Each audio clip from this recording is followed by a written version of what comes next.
आज की कहानी है काली पत्नी। अरे रानी, तुम सांवली, ऊपर से ये काली साड़ी, वो अच्छी दिखेगी क्या तुम्हारे ऊपर? पहले ही तुम्हारे रंग को देखकर लोग ताना मारते हैं। पूरब रानी को बोला। देखो ना पूरब, मैं बोलती तो कहती, सास बोलती रहती है हमेशा। ऐसा लगता है जैसे कौवे को काला टीका लगाया हो। पति और सास का बोलना सुनकर जरा उदास हो गई।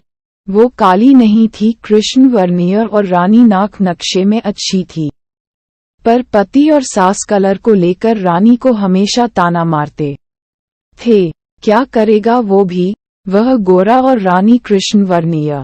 लोगों का क्या, वो तो नाम रखने में पीएचडी होते हैं। ब्लैक और वाइट जोड़ी बोलते थे दोनों को। पूरब का मन वैसे साफ था।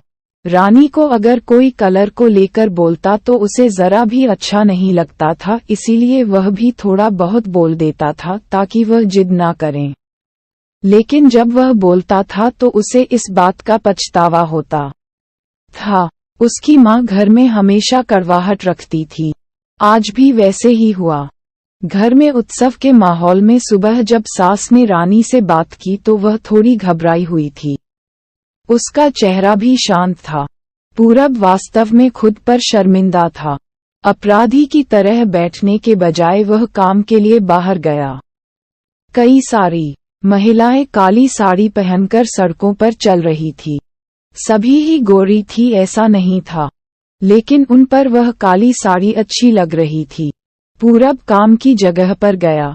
उसका बचपन का दोस्त विकी और उसका पूरा परिवार साथ में था। जान पहचान हुई तभी पीठ के पीछे से विक्की की पत्नी आई। वह भी काली सांवली ही थी। काली साड़ी पहनी थी उसने। पीछे से एक आवाज आई, प्रतीक्षा दीदी, अच्छी दिख रही हो आप। आपकी साड़ी भी अच्छी है। और आप भी। प्रतीक्षा के चेहरे पर खुशी आई। उससे ज्यादा विक्की खुश हो गया था। पूरब विक्की को कुतूहल से देख रहा था। विक्की ने वह देखा और जाना। वो पूरब के सवालों को हल करना चाहता था। विक्की ने पूरब से सीधे ही पूछ लिया, पूछो, तुम्हारे मन में जो भी है मैं तुम्हें उसका उत्तर देने के लिए तैयार हूँ। पूरब पहले हड़बड़ाया, फिर वह बोलने लगा कि नहीं नहीं, ऐसा कुछ भी नहीं है। विक्की ने पूरब से कहा, तुम मुझे नहीं जानते कि मैं लोगों का मन कितने अच्छे से पढ़ सकता हूँ। तुम तो मेरे बचपन के मित्र हो, तुम्हारे मन की बात भला मुझसे कैसे छुपी रह सकती है?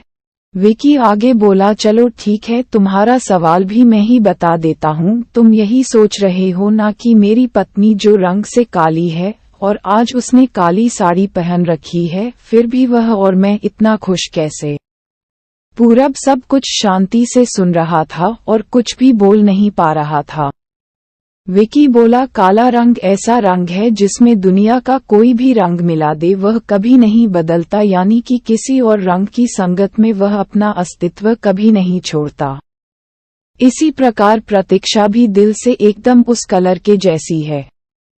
कभी भी रंगीन ना होने वाली लड़की है। वह अपने मर्जी से जिए, यही मुझे लगता है। मैं उसे खुश देखना चाहता हूँ। लोगों का क्या, वह तो बैठे ही है बुरा भला बोलने के लिए। गोरी औरत रही तो छिपकली बोलते हैं, काली होती है तो चूहा या कौवा बोलते हैं। क्या क्या नहीं बोलते लोग। ताना मारने वाले मारते रहे, हमें हमेशा खुश रहना चाहिए। वही मैं अब कर रहा हूँ। वो सुबह मुझे बोली, मैं कैसी दिख रही हूँ? अच्छी लग रही हो तुम। ऐसा बोलने पर उसके चेहरे पर वह कोलगेट स्माइल देखकर मुझे सकारात्मक ऊर्जा मिली। घर से बाहर निकले तो सभी बोलने लगे कि अच्छी लग रही हो भाभी। हम दोनों ने अच्छे मन से यह बात सोची, कोई ना कोई ताना मारने के लिए बोला ही होगा ना, उस वजह से जीने की दिशा क्यों बदले? पूरब को उसके घर का सुबह का माहौल याद आया। वह खुद पर ही चीड़ गया। उसे लगा वो सचमुच में गलत था। मैं ही रानी को दुख देता हूँ, उस वजह से सब उसे बोलते हैं। अब मुझे ही अपनी भूल सुधार कर उससे माफी मांगने होगी। उसने हंसते हुए विक्की को अलविदा कहा। अपना काम निपटा कर वह एक साड़ी की दुकान पर गया। रानी के लिए उसने काले रंग की साड़ी ली और घर गया। घर जाने के बाद रानी शांत बैठी थी।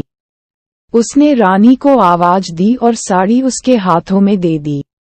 रानी को जरा अलग ही लगा। उसने प्रश्नार्थक नजरों से पूरब की ओर देखा। उसने बॉक्स खोलकर देखा तो काले रंग की साड़ी थी। रानी, मैं लाया हूँ तुम्हारे लिए ये साड़ी। आज पहन के दिखाओ कैसी दिखती हो तुम। अच्छी नहीं लगी तो बदल देंगे साड़ी को। देखने तो दो कैसी दिखती हो तुम इस रंग में। रानी को जरा अच्छा लगा। चलो तैयार हो जाओ, जल्दी हम जरा बाहर जाकर आते हैं। एक क्लाइंट के पास जाना है, उन्होंने बुलाया है जोड़ी में। पूरब का बोलना सुनकर रानी तैयार होने गई। काली साड़ी, उस पर हल्का सा मेकअप और लंबे बालों की चोटी। पूरब भी क्या, पूरब की माँ भी रानी को देखते ही रह गई। पूरब बोला, रानी सॉरी। हाँ, अरे लोगों की बातों में आकर मैं तुम्हें हमेशा बोलता रहा और खरा सौंदर्य किसमें है यह मैं भूल गया था। रंग दो ही है, ये जानकर फिर जीना छोड़ दे क्या? अपनी खुद की पसंद छोड़ दे क्या? तुम्हें काली रंग की साड़ी पहनना बहुत अच्छा लगता था ना, पर मैं हमेशा तुम्हें टोकता रहा। अब मुझे समझ में आया, किसी भी रंग में रंगते वक्त मन साफ हो तो खूबसूरती निखरती है। तुम चाहती हो वैसे ही जियो। मैं कभी भी तुम्हें नहीं बोलूंगा, और हाँ, सचमुच सुंदर दिखती हो तुम्हारे रंग पर अच्छा खिलता है ये काला रंग। रानी के चेहरे की लाली और भी ज्यादा बढ़ गई थी यह बात सुनकर। शर्मा कर वह पूरब को बोली, क्या आप भी? पूरब ने रानी का मुस्कुराता हुआ चेहरा देखा और उसके बदले हुए विचारों से पूरब खुश हुआ। मन ही मन में पूरब ने विक्की को धन्यवाद किया, क्योंकि यह परिवर्तन विक्की के शब्दों द्वारा हुआ था। खूबसूरत दिखने के लिए खूबसूरत दिखना जरूरी नहीं है, बल्कि खूबसूरत सोच होना जरूरी है। इंसान का अगर मन सुंदर है तो इससे कोई फर्क नहीं पड़ता कि वह किस रंग का हो।